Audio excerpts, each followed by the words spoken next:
Heroes of the Crusades or secret heretics. Which is it? The Knights Templar rose from humble beginnings to become one of the most powerful and mysterious forces in history.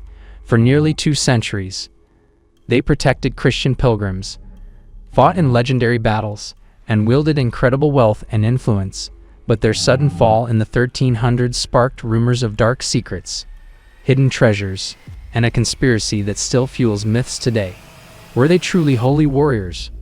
Or were they hiding something darker? In this episode of Pasts and Places, we'll uncover the rise, power, and sudden downfall of the Knights Templar. Stick with us until the end, and don't forget to hit that like button and subscribe to stay updated with our deep dives into history. Let's start at the beginning. The year is 1099, and the First Crusade had just ended. Christian forces had captured Jerusalem, and European pilgrims are flocking to the Holy Land. The Crusaders opened the city to Christians, but the roads leading there were treacherous. Bandits, thieves, and raiders attacked travelers, stealing their belongings and, in many cases, their lives.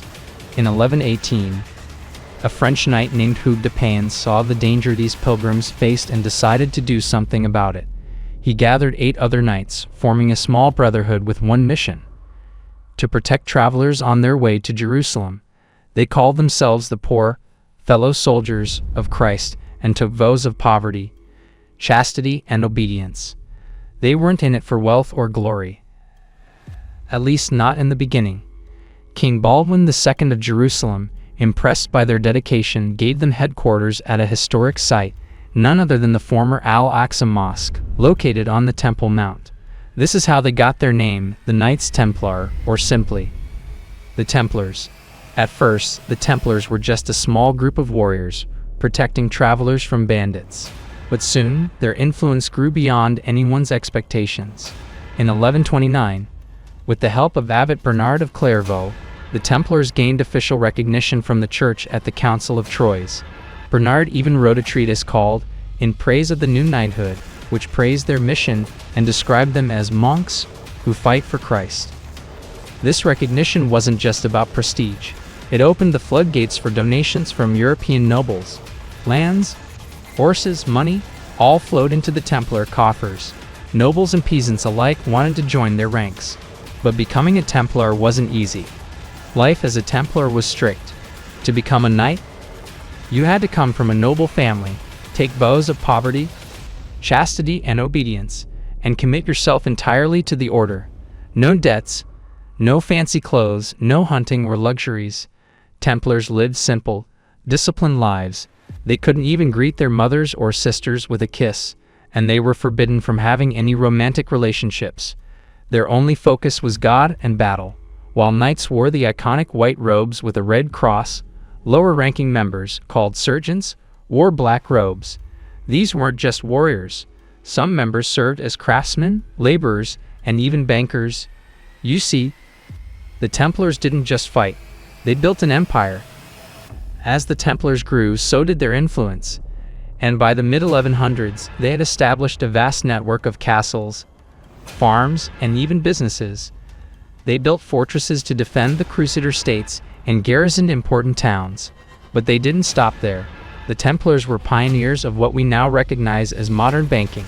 How is that possible, you ask? Here's how it worked. A pilgrim could deposit money at a Templar house in France and receive a letter of credit. When they reached the Holy Land, they could present this letter at another Templar house and withdraw their funds.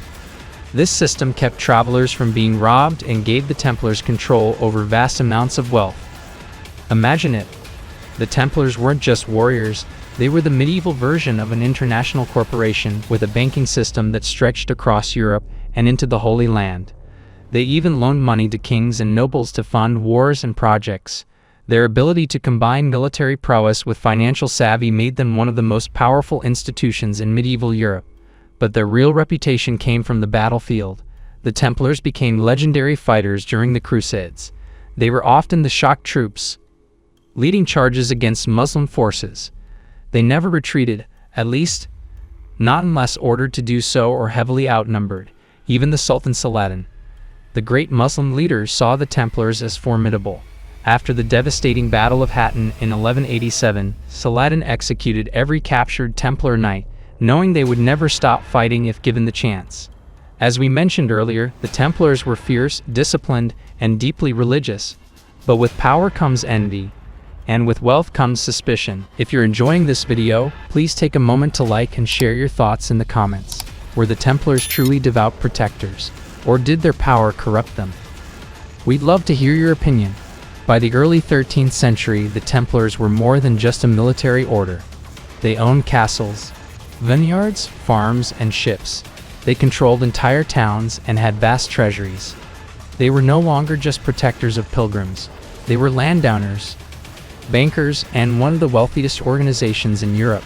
Their financial empire gave them immense political influence, and this is where their troubles began. The Templars' independence, answering only to the Pope, made them a target. Their banking system gave them power, and that power made them dangerous to those in authority. One of their most dangerous enemies was King Philip IV of France. By 1307, Philip was believed to have been deeply in debt to the Templars, having borrowed heavily to fund his wars. Desperate for money and threatened by their influence, he made a bold move. He accused the Templars of heresy. On Friday, October 13, 1307, a day now remembered as unlucky, Philip ordered the arrest of every Templar in France. The charges were shocking: heresy, idol worship, denying Christ, even engaging in secret and immoral rituals. Under torture, many Templars confessed to these crimes, but were they true, or just the result of the brutal interrogations they endured? Philip's accusations spread like wildfire. The Pope, pressured by the French king, disbanded the order in 1312. Their lands were seized, their wealth divided among rival orders, and their leaders were imprisoned or executed. The last Grand Master of the Templars, Jacques de Molay, was burned at the stake in 1314. His final words: a curse on both King Philip and Pope Clement, both of whom died within a year of his execution. The sudden fall of the Templars left a vacuum, and into that vacuum rushed rumors, myths, and legends. Some say the Templars guarded sacred relics like the Holy Grail, the Shroud of Turin, or even the Ark of the Covenant. Others believe they went underground, forming secret societies like the Freemasons. There are even stories that the Templars' banking system evolved into modern-day financial institutions. The Templars have been featured in countless books, films, and conspiracy theories.